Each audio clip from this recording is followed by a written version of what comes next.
بەنسبەت سەرۆک چینەتەوەی کورد با بڵێن بەڕێز عەبدوڵڵا ئۆجەلان کە کەسێکی بەهێز بەتوانا زیاتر ئەوە لە 20 ساڵە لە زیندانە، ئەمە گەورەترین سەرمایە بۆ گەلی کورد، یعنی سەرکردەیەکی وا بەهێز و بەتوانا کە لە تورکیا زیندانە. دەبی ئێمە بەحام یعنی گەلی کورد هەرچا پارچەی کوردستان لە هەر شوێنێک بی لە ڕێگای ئاشتیانە و گفتوگۆ لەگەر هەر هێزولانێکی سیاسیان لەگە هەر دەوڵەتێکی دنیابی و تایبەتیش تورکیا پێویستە لە ڕێگای گفتوگۆی سیاسیانە سەرۆک عەبدوڵڵا ئۆجەلان ئازاد بکرێ. چۆ هیچ کارێکی ناشیاوی نەکردووە، کەسایەتیی گەورەی کورد پەروەر و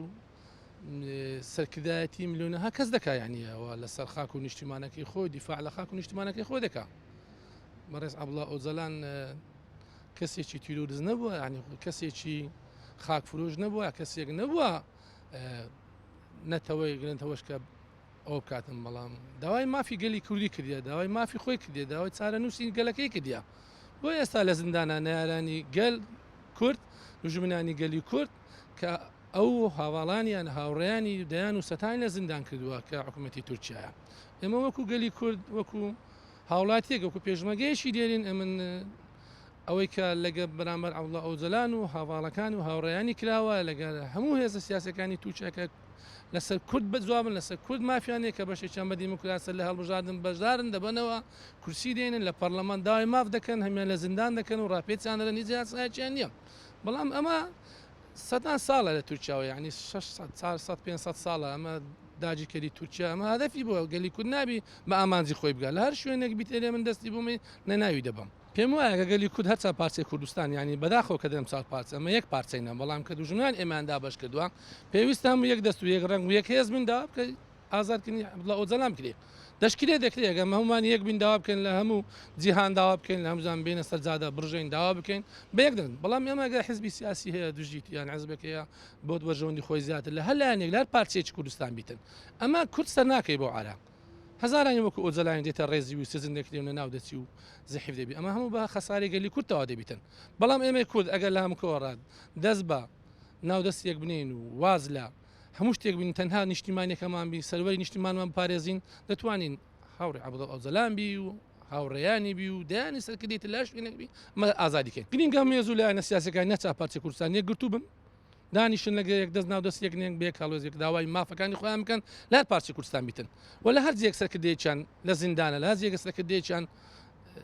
کێشەیە گفتیە پێش چارەسەری بکەن بە هەموو لایەکەوە. پاڵپشتی لە ئازادبوونی بەڕێز ئۆجەلان دەکەین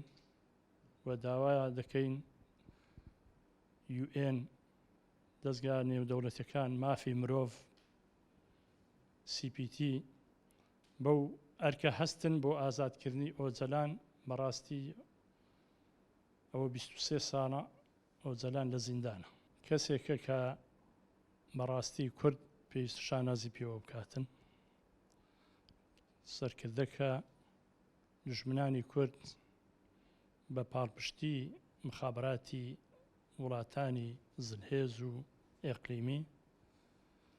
ئۆجەلانیان دەستگیر کرد لە کینیای پایتەختی نایرۆبی پایتەختی کینیا. دیارە ئۆجەلان وابەستەی هیچ وڵاتێک نەبوو. ئۆجەلان کەسێکی سیاسەتمەدارێکی گەورە و سەرکردەی گەورە بوو و بۆچوون و ڕاو سەرنجەکانی خۆی هەبوون، خۆی تەسلیم بە ئیرادە هیچ کەس نەدەکرد. هەر بۆیش ئەو سەبەبە بوو کە ئەو گەلە کۆمەچەی لێکرا دەستگیریان کرد. تورکیا هەمومان دەزانین تورکیا کە لە ئەساسەوە تورکیا دەوڵەتێکی کە دژ بە قەزی کووردە. تورکیا ئەو دەوڵەتەیە کە دوژمنی سەرسەختی کووردە، ئەوەش سەرکردەی کووردە و قیادەی عەرەکەچیشی دەکرد کە عەرەکەی پەککە کە دیارە ئەوەش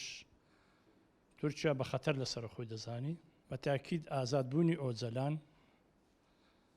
پرۆسەی سیاسی لە هەر چار پارچەی کوردستان بەرەو پێشەچی بە تایبەتیش لە باکوور فکری ئۆزەلان لە بۆ پرۆسەی سیاسی زەرورە پێویستە هەمومان پشتگیری ئەوە بکەین کە ئازاد بکرێ و تاسیریشی دەبیتە ئەگەر ئازاد بکرێت لە ئاشتەوایی ناوماڕی کورد و لە ئاشتەوایی چارەسەرکردنی کێشەی کورد لە تورکیاش و بەڕێگای سیاسی و لە پارچەکانی تریش تاسیری خۆی دەبێتن بە تاکید زەرورە ئازاد بکرێت نەک زەرورە تعدایەکی گەورەیە کە لە زیندانە بۆیە ئەمە پشتگیری ئازادبوونی ئۆزەلان دەکەین و بە سەرکردەی کوردی دەزانین و جیرانیشی بە تعدایەکی گەورە دەزانین لە هەموو کورد نەک بەتەنێ لە ئۆزەلان حیساب کە تورکیا ئێستا هەموو کوردی لە زیندان کردیە نەک ئۆزەلان بەتەنێ چونکە بەڕاستی ئۆزەلان قیادێکی کوردە لە هەر یەک لە قیادەکانی کورد کە سبەینێ بژیرێ بە تعدایەکی وەکوی کە ئۆزەلان پێگیرە بە تاکید ئەوە بەرامبەر هەموو کورد کرایە بەرامبەر شخصێک نەکرێت